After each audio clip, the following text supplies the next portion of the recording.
Samajwadi party के वरिष्ठ नेता आजम खान ने आज जलसा किया। उस जलसे में उन्होंने अपने दर्द बयां लोगों से जाहिर किए। उन्होंने कहा कि आज मेरी हैसियत जीरो की है, फिर भी मैं आपके सामने खड़ा हूं। इस मौके पर आजम खान ने मीर जाफर और टीपू सुल्तान का भी जिक्र किया। साथ ही इशारों में आजम खान ने कहा कि यहाँ वो लोग भी मौजूद हैं जो मेरी यहाँ की भाषण को लाइव टेलीकास्ट करके मुरादाबाद, लखनऊ और दिल्ली तक सुनवा रहे हैं। आजम खान ने विधानसभा सीट खाली होने के बाद पर भी सवाल उठाए। उन्होंने कहा कि मेरी कोर्ट से सजा होने के बाद आनन फानन में ही विधानसभा 37 की जगह 38 शून्य घोषित कर दी गई और उसके बाद मेरी विधानसभा सीट को खाली करने की इतनी जल्दी थी कि साथ ही आजम खान ने कहा कि अगर इस केस में 30 बरस की भी सजा होती तो मुझे वही सुनाई जाती। इस मौके पर आजम खान ने सांसद रही जयाप्रदा का भी जिक्र किया। उन्होंने कहा कि 2 बार मैंने बीजेपी की सीट आजम खान ने कहा कि केंद्र में और प्रदेश में सरकार होने के बाद भी मैंने 2 बार भारतीय जनता पार्टी की सीट को हराया था। तो वहीं आजम खान ने कहा कि मेरी सजा मेरी कब्र के साथ चली जाएगी। आजम खान ने पिछले विधानसभा चुनाव का जिक्र करते हुए कहा कि उम्मीद थी कि हमारी सरकार बनेगी। तो आजम खान ने वहीं पर लोगों से कहा कि मैं आपसे यहाँ शिकायत करने आया हूँ, सादे। तो वहीं आजम खान ने कहा कि मेरी मौत चाहते हो, मुझे मार दो, गोली मार दो, खुदा की कसम वो मौत मेरी जिंदगी से अच्छी होगी। आजम खान ने कहा कि मालूम है जुर्म कितने पहाड़ सह रहा हूं मैं। तो वहीं आजम खान ने कहा कि यह जलसा नहीं है, रोजे हिसाब है, तुमसे हिसाब मांगने आया हूं। तो वहीं आजम खान जो रामपुर की जनता पे दिलों पे राज करते थे, तो आज वही राज और जनता के दिल में अपनी उमंग जगाने के लिए ऐसी बातें की कि आजम खान की जगह जो है वो दिल में लोगों की वही बनी रहे और वो इस बार समाजवादी पार्टी की सीट निकालने की भरपूर कोशिश करे। उन्होंने कहा कि पुलिस तुम्हें डंडा ही तो मारती, तुम्हारे खून पर मैं, तुम्हारे जख्म पर मैं अपना लहू लगाकर मरहम बनाकर लगाता। इस पूरे जलसे में आजम खान ने अपने दर्द बयां जनता से साझा किए।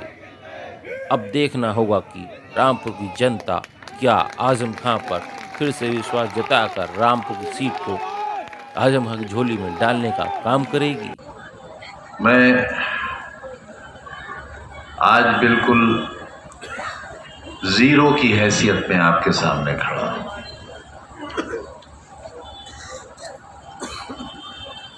मैं एमपी नहीं हूं, गुजरे हुए कल का वजीर नहीं हूं, एमएलए नहीं हूं और यहां तक कि मुझे वोट देने का हक भी नहीं है। हमारे दिल के हीरो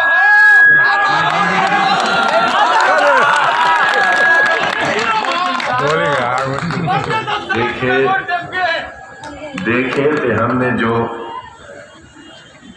थे हमने जो वो हसी ख्वाब क्या हुए, वो वादा-ए अतलस व कम ख्वाब क्या हुए। हमसे तो बहुत वादे किए थे बापू आपने, मुल्क को आज़ाद कराने वालों, बहुत वादे किए थे और हमारे उलमा ने फांसी के फंदे चूमे थे। उनकी कुर्बानियां इतनी थीं कि गड्ढे पट गए थे और टीले बन गए थे उनकी लाशों से। उनकी हवेलियों के दरवाजे उनकी लाशों से सजा दिए गए थे।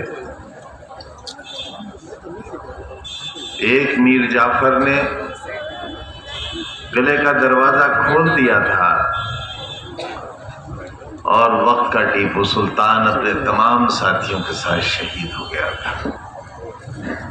ये वो दिन था जब अंग्रेज हिंदुस्तान में दाखिल हुआ। तारीख फिर अपने आप को दोहराती है। बहुत नाराज रहते हैं आप लोग हमसे। आपसे मुराद आप नहीं, वो लोग जो मुनाफिक, जो अपने आप के दुश्मन हैं, अपने कल के दुश्मन हैं, अपनी नस्लों के दुश्मन हैं। यहां भी कम नहीं होंगे वो लोग, और यहां वो लोग भी मौजूद हैं जिनका टेलीफोन सीधा मुरादाबाद और रामपुर और लखनऊ और दिल्ली तक मिला हुआ होगा। यहां से डायरेक्ट टेलीकास्ट हो रहा है और सुना जा रहा है। अगर मेरी ये हैसियत नहीं होती, जिसकी कोई गलतफहमी नहीं है मुझे, तो 24 घंटे नहीं बल्कि 24 मिनट के अंदर मेरी मेंबरशिप खारिज करके इलेक्शन कमीशन नए चुनाव का ऐलान नहीं कर देता। 5 बजे अदालत का हुक्म होता है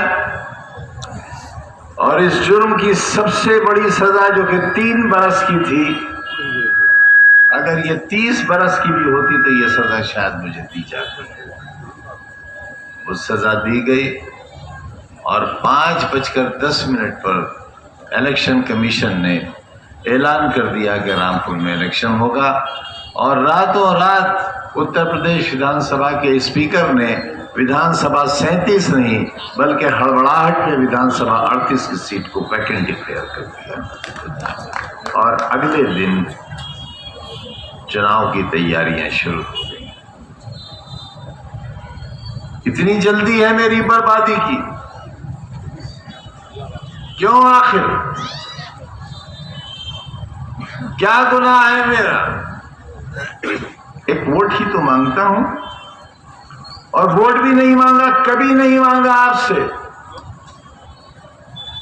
कभी नहीं कहा मुझे वोट दो, हमेशा कहा मेरा साथ दो। मैंने बाजू फैलाकर आपको अपने बाजू में सबोना चाहा, इसलिए कि आप मेरे दिल की धड़कन हो, मेरा ख्वाब हो।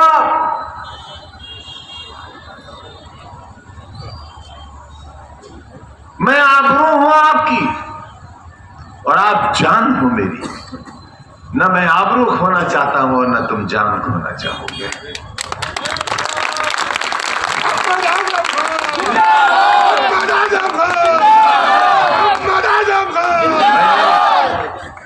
बड़ी मेहनत से तुम्हें पार्लियामेंट की सीट जीत कर दी थी। किससे जीती थी मैंने? हिंदुस्तान की एक बहुत मशहूर फिल्म अदाकारा से, जिनका बहुत ग्लैमर था रामपुर में। 2 बार की सांसद रही हुई, उत्तर प्रदेश में भाजपा की सरकार, केंद्र में भाजपा की सरकार। इसके बावजूद आजादी के एक लंबे सफर में 1947 के बाद आपकी झोली में लाकर डालती थी ये सीट, तकरीबन 1.5 लाख वोटों से जीतकर। और उस वक्त जबकि 1.5 लाख वोटों की बेईमानी भी हुई थी, मगर आपने उसकी कदर नहीं की, ठोकर से मार दिया आपने उसे।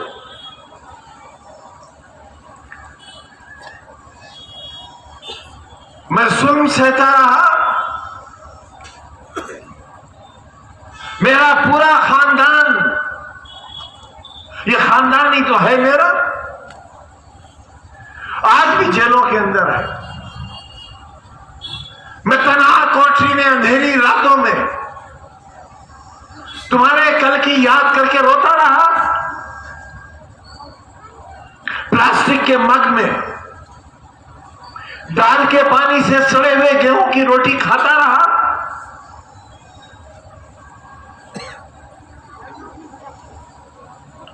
और ख्वाब देखता रहा कि आप हिफाजत करोगे, मुहाफिज बनोगे।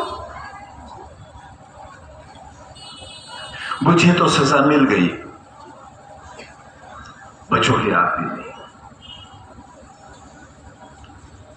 और याद रखना, मेरी सजा तो कब्र में मेरे साथ चली जाएगी, मगर तुम्हारे गुनाह की सजा कई नस्लें भुगतेंगी। आखिरत में जवाब नहीं दे पाओगे। मैं जब एम्बुलेंस से अपनी जिंदगी और मौत की सांसें गिन रहा था और सीतापुर जेल से मुझे निकाला गया था, यह सोच करके मैं जेल के अंदर न मर जाऊं, सीतापुर की सरहदों के पार जाकर, उस वक्त भी यह कलम मेरी जेब में लगा हुआ था, यही कलम था। अपने लिए नहीं, तुम्हारे बच्चों के लिए। मैं तो पढ़ चुका, मेरे गुनाह की कितनी सजा दोगे आप। मैं एमपी नहीं रहा इसलिए कि मैंने यह सोचा था कि हुकूमत आ जाएगी और मैं उस अंधेरे को एक बार फिर उजाले में तब्दील करने की मौला के करम से कोशिश करूंगा जो रह गया।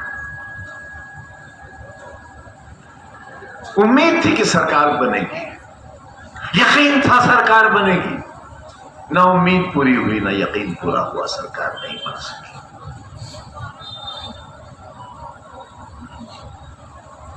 पार्लियामेंट से इस्तीफा दे दिया मैंने, असेंबली का मेंबर हो गया मैं आसमान से जमीन पर आ गया। वो आसमान जो कभी मेरा था, वो जमीन जो कभी मेरी थी, आपने न आसमान का लिहाज किया और न जमीन का लिहाज किया। मैं शिकायत करने आया हूं आपसे, और इस खाना खुदा को जिस तरह हाजिर जानकर आसिम राजा ने कहा है, मेरी जेल की एक सांस का हिसाब नहीं चुकता कर सकते आप, मेरे एक आंसू का हिसाब नहीं दे सकते आप। सामने की बैरक में मेरी बीवी बंद थी और 8x11 की कोठरी में मेरे साथ मेरा बेटा बंद था। कोई है बाप, कोई है ऐसा जालिम बाप जो 27 महीने तक अपनी औलाद के खून के आंसू अपनी आंखों से देखता रहा हो? है कोई बाप ऐसा जालिम? मैं हूं ऐसा बाप। किसके लिए? बच्चे का मुस्तकबिल खो दिया किसके लिए? बीमार बीवी 1 साल एड़ियां रगड़ती रही कैद के अंदर, प्रोफेसर से रिटायर होने वाली औरत किसके लिए? सोने और चांदी के कंगन के लिए? किसी आलीशान कोठी या महल के लिए? किसी जहाज या हेलीकॉप्टर के लिए? ना, इसके लिए। पार्लियामेंट का चुनाव आया और आपने आसिम रजा को हरा दिया। शर्म नहीं आई आपको?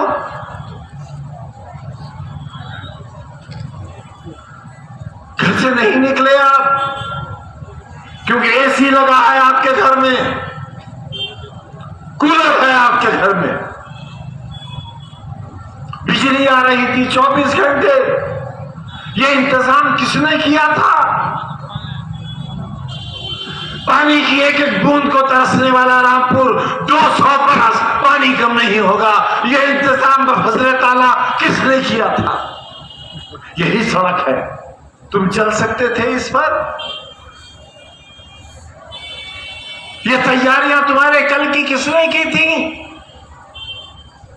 तारामंडल, गांधी समाधि, शानदार सड़कें। पार्लियामेंट की शक्ल की नगर पालिका क्यों बनाई थी? इसलिए कि तुम्हारी जिंदगियों में खुशनुमाई नहीं थी, खुशियां नहीं थी, सजावट नहीं थी। तुम एक अंधेरे का शिकार थे। तुम एक ऐसी रियासत में रहते थे जिसका मालिक तुम्हें गधे का बच्चा कहता था।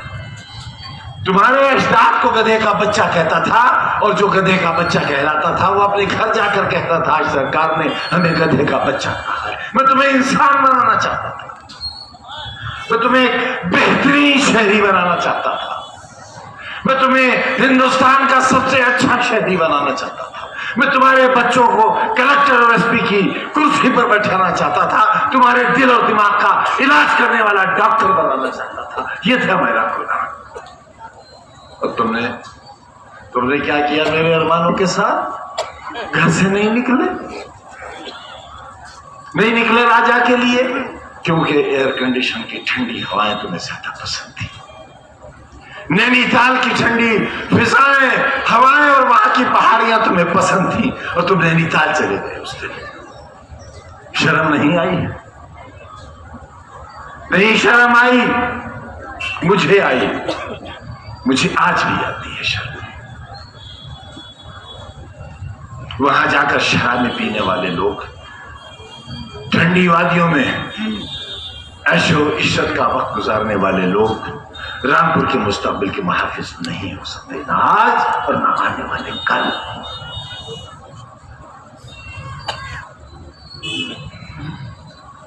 फिर एक मौका है मुझे सलील करने का, फिर एक मौका है।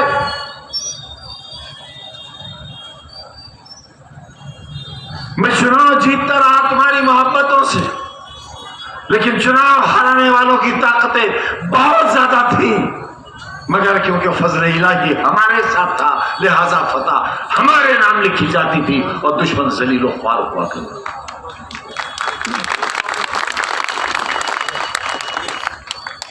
चुनाव के दिन क्या होता था बाबा? किसी के मुंह से लहू बह रहा है, किसी के बाजू में छुरी लगी हुई है, किसी के खून आलूद कपड़े हैं। ये था रामपुर।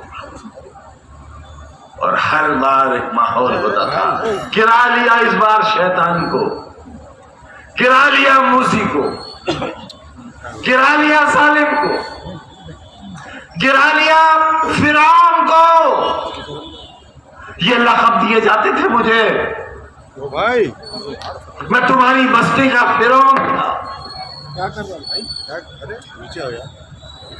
लेकिन तुम्हारे ही बुजुर्गों ने, टेक्सटाइल के मजदूरों ने, रिक्शा चलाने वालों ने और बीड़ी के मजदूरों ने मेरे आंसुओं को अपनी हथेलियों में लेकर अपने होठों से चूस लिया था। इसलिए मैं तुम्हारी नुमाइंदगी करता रहा था। कोई खुशहाल, कोई नामवर शख्स मेरे साथ नहीं था, कोई पक्के मकान वाला मेरे साथ नहीं था, कोई मोटर वाला मेरे साथ नहीं था, कोई सफेद पोश मेरे साथ नहीं था। आज ये जो कुछ नजर आ रहा है, ये मेरी 50 साल की मेहनत का नतीजा है, मेरी 50 बरस की।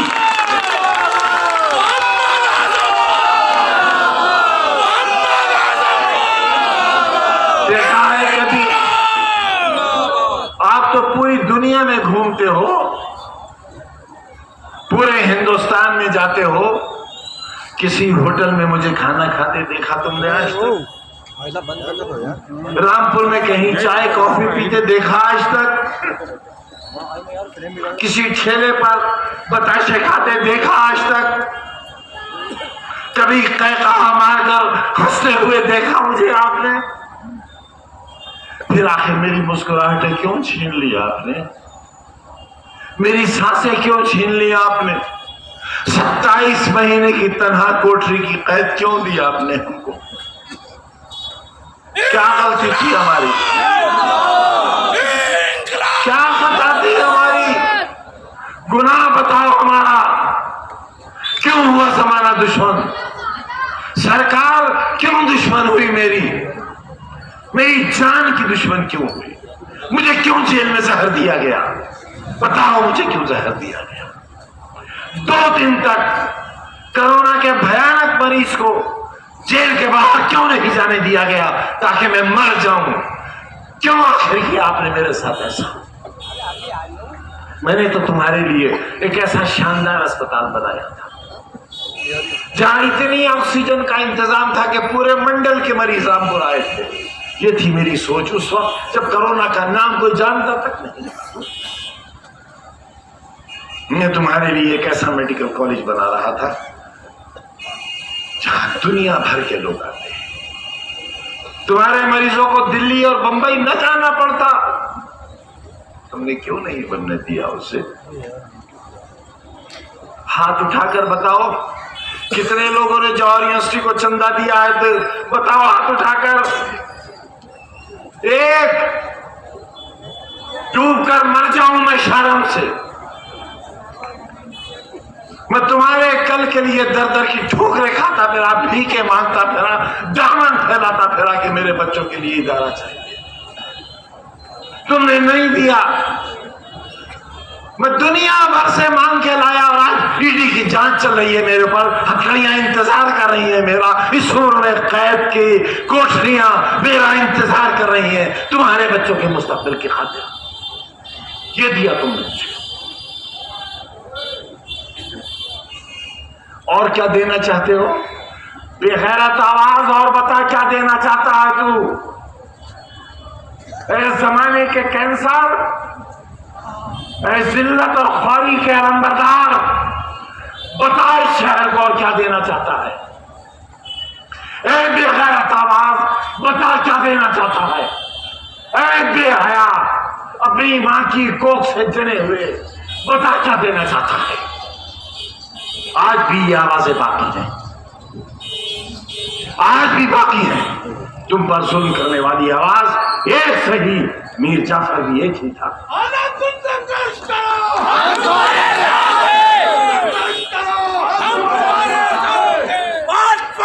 मेरी मौत चाहते हो?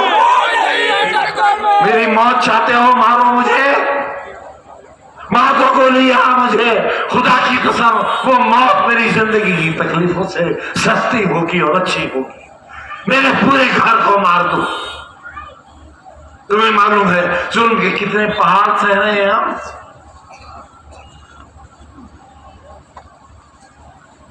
हंसो हम पर, तहखाने लगाओ, बेचो अपना जमीर, बिक जाओ एक टके के लिए और इतना करो उन अफसरान को जो हमारी बर्बादी चाहते हैं। ये जलसा नहीं है आज, ये रोज़े हिसाब है। तुमसे हिसाब लेने आया हूं, तुमसे मौत मांगने आया हूं अपने लिए। थक गया मैं इस जिंदगी से।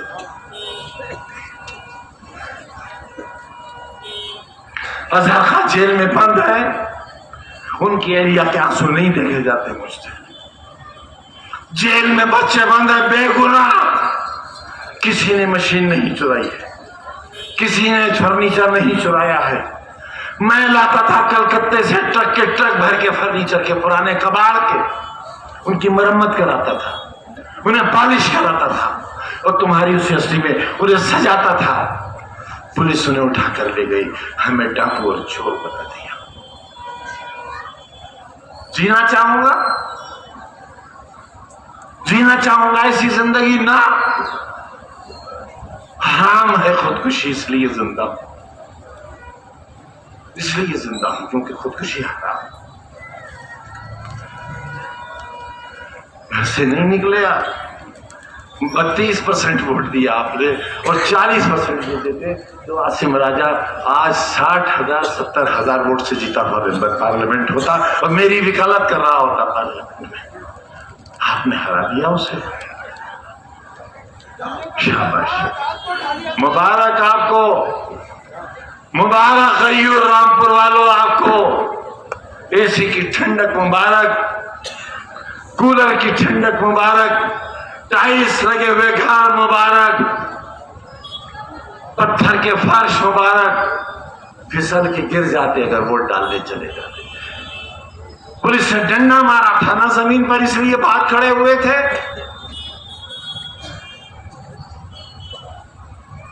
अगर एक जिस्म पर भी लग जाता, मर तो नहीं जाते।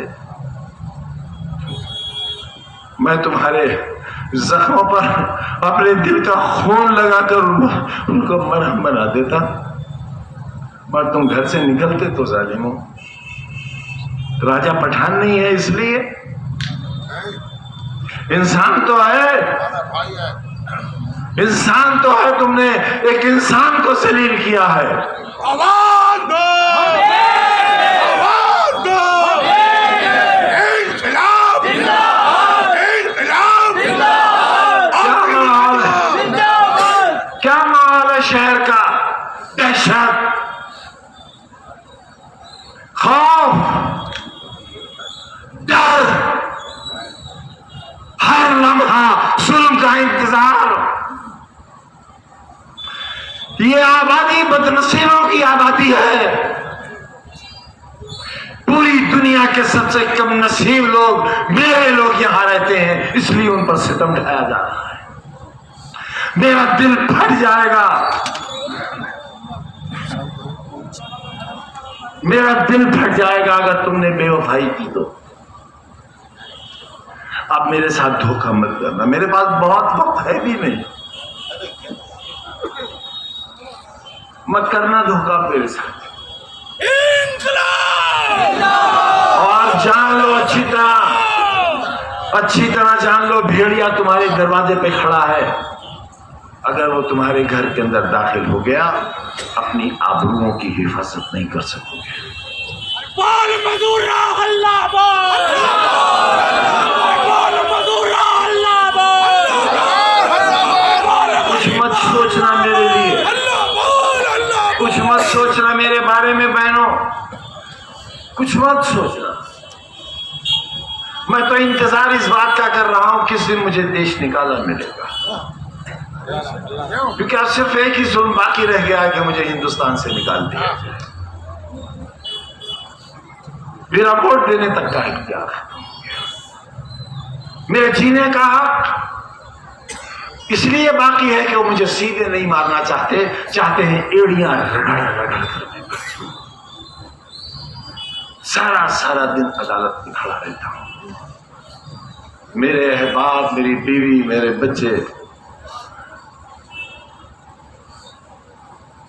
फैसलों का इंतजार करते हैं कि अब कौन सी जेल होगी, कहां जाना है। मैं कहां गया, मैंने क्या कर दिया? ये तुम्हारी अच्छाई का सोच के मैंने कितने लोगों को बर्बाद कर दिया। मैं उन सब से माफी मांगता हूं जो मेरी वजह से जेलों में हैं, जिन्हें तकलीफें मेरी वजह से पहुंची हैं। मैं उनसे कहता हूं कि अगर मुझसे कोई बदला लेना चाहता हो तो मेरी जान हाजिर है, मेरी जान लेकर अपना फर्ज पूरा कर लो।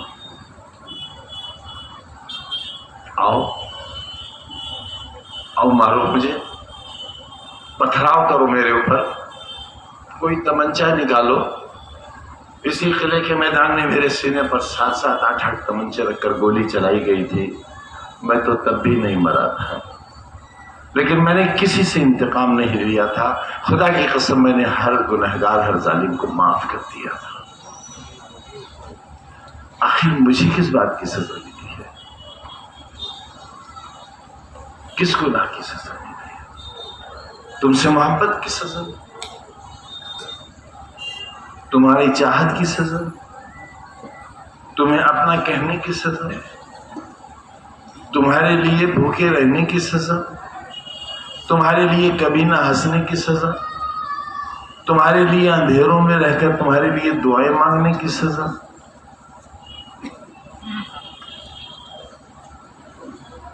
आंखें खो दी जेल में, दिल खो दिया, दिमाग खो दिया, बहुत कुछ भूल गया, मगर रामपुर वालों तुम्हें नहीं भूल सका। तुम भूल गए मुझे। Mohammad Azam Khan button दबेगा, button दबेगा। इंकलाब, इंकलाब, बटन दबेगा।